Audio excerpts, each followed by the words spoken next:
the first poster that we presented at the TCT 2021 meeting was looking at the impact of molecular minimal residual disease and ELN, European Leukemia Network classification for AML patients undergoing allogeneic hematopoietic stem cell transplantation.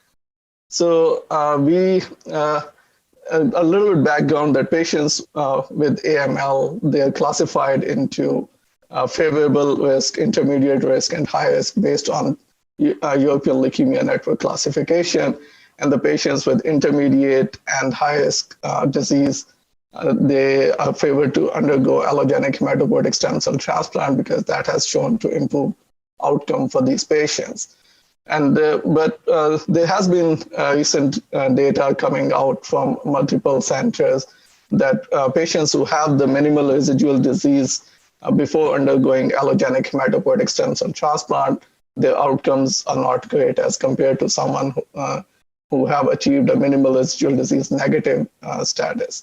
So we tried to look at the outcome from our center at the Sylvester Cancer Center when I was a fellow there. So we looked at our retrospective data for 120 patients that we were able to find the data on. And we looked at all the markers for the minimal residual disease for those patients.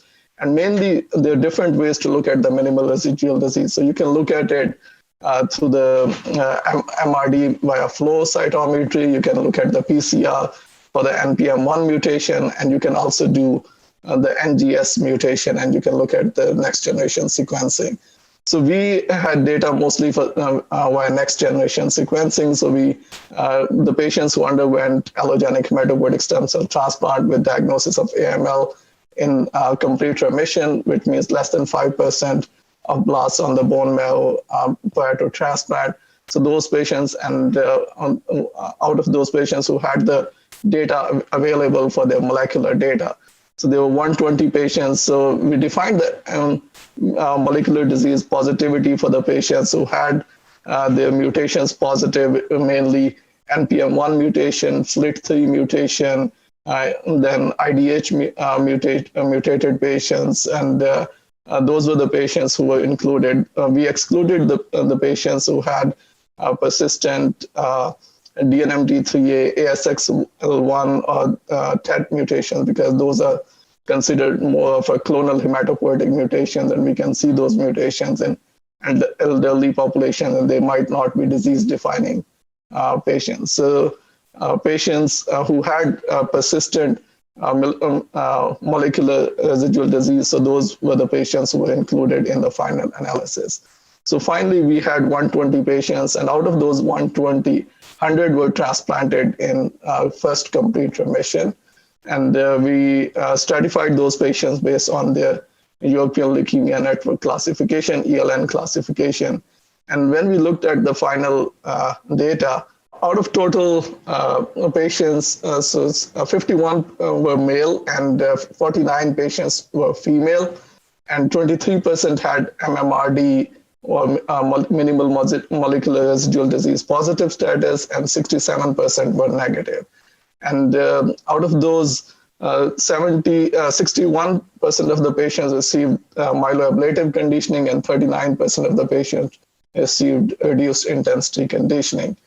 When we looked at the overall outcome for all of these patients, so 67% of the patients, the overall 2-year survival was 67%, and the leukemia-free survival was 63% for these patients.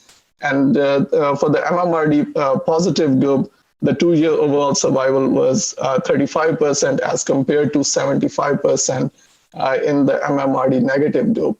And the 2-year leukemia-free survival was 40% in the MMRD positive group as compared to 67% in the MMRD negative group. So the outcomes were very, very significantly worse in patients who had MMRD positive disease before undergoing transplantation. So I think these data are very striking, and these confirm the data from the previous authors as well, that molecular residual disease positivity before undergoing transplantation significantly impacts the outcome of these patients, and we need to find ways to improve the outcome for these patients. And I think this is an unmet need for these patients.